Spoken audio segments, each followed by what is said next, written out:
Hey guys, this is the Prince of Macedon doing a commentary battle on the Syrian flats. And I have chosen my beloved Macedonians for a change, and my opponent, Chicken Run, has chosen the Egyptians. So, in this map, I have chosen a mixture of cavalry units. I've got companion cavalry, I've got Macedonian cavalry, light lancers, Greek cavalry, and I've only got 2 archer units, and I have my phalanx pikeman force right there in the middle. I'm going to leave my pikemen in the center of my formation, and I'm going to deploy my companion on my right, my Macedonian on my left, and flanking on the far flanks, I've got lancers on one side and Greek cavalry on the other. And I've got my archers out front screening my cavalry. Anyways, if you want to fight the Egyptians, you really need a lot of archers. But I like to play hard sometimes, and I only brought 2. So this should be fun. Anyways, I'm just waiting for my opponent right now. So anyways, this is kind of a special battle. Like a few nights ago on Wednesday, there was a lunar eclipse. And as some of you know, there was also a lunar eclipse a few nights before the Battle of Gaugamela. And Alexander the Great interpreted that as a good sign for his Macedonians, but doom for the Persians he was fighting. So we'll see how this plays out. Anyways, I'm still waiting for my opponent, Chicken Run, here. So yeah, this army isn't very optimal for fighting Egypt. Actually, it's not very optimal for fighting anybody, but I like to do things this way. Alright, my opponent's ready, so let's go see what my opponent has. Let's move my army up a little bit.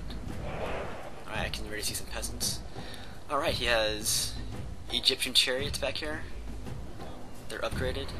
Another one of Egyptian chariots upgraded. A lot of bowmen back there. 3 units of Pharaoh's guards. And just behind them are... oh look, those are upgraded too. But just behind the Pharaoh's guards are 2 units of Pharaoh's bowmen. So he also has 3 whole units of peasants. And here he has another Pharaoh's guard in the back that has a general, right next to a heavy onager. And 2 more squadrons of heavy chariots. Of Egyptian chariots. So overall he has 4 Pharaoh's guardsmen, 2 Pharaoh's bowmen, 6 bowmen, 4 Egyptian chariots, 1 heavy onager, and 3 peasants. I guess the peasants are there to soak up my arrows, but I guess I fooled him. I only have 2 archers. Anyways, those chariots are extremely deadly. Like, they can easily eat up my entire cavalry force in seconds. But if you want to be like Alexander the Great, you can't worry about such things. Like, you have to put yourself in the mindset of Alexander. He wouldn't worry about, like, small trifles like this. He would be more worried about what he's going to do to his opponent here. So that's what I'm focused on. I'm focused on damaging my opponent, and I'll let my opponent react to me. Anyways, he's shooting at me with his heavy onagers already, and also his Pharaoh's bowmen, because they have extreme range. He should have put his heavy onager in flaming mode. That would have made him slightly more effective. And he should be targeting my phalanx because they're not in loose formation right now.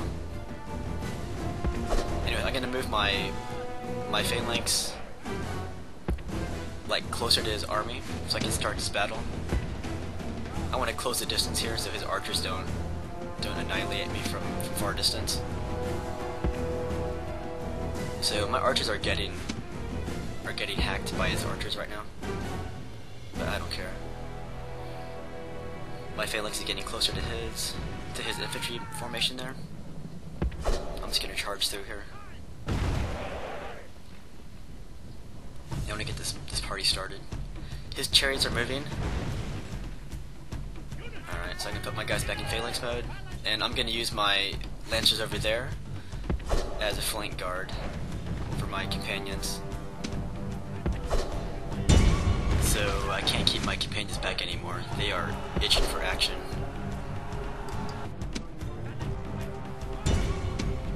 start this phalanx battle here.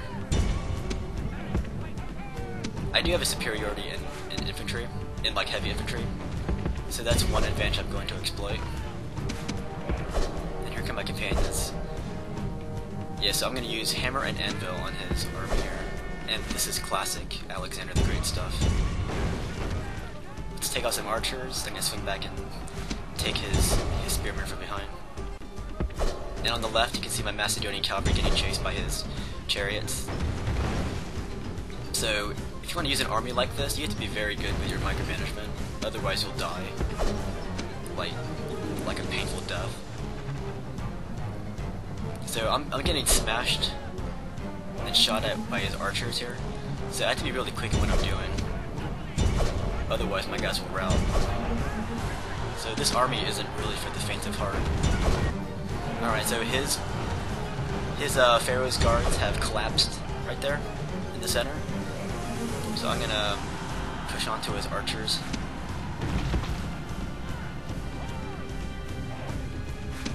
So yeah, right now I'm really giving it to him.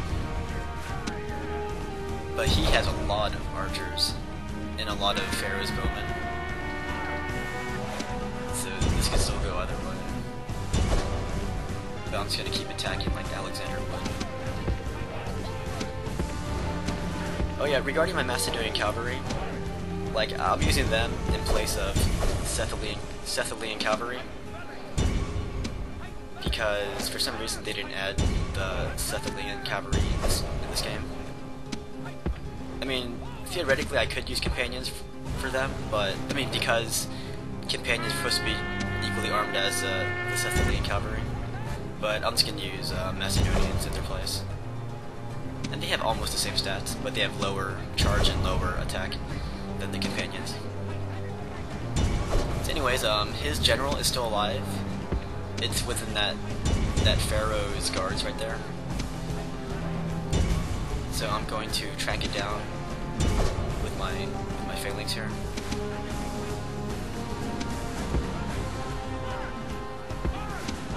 So again, if you're fighting Egyptians, you really need a lot of archers.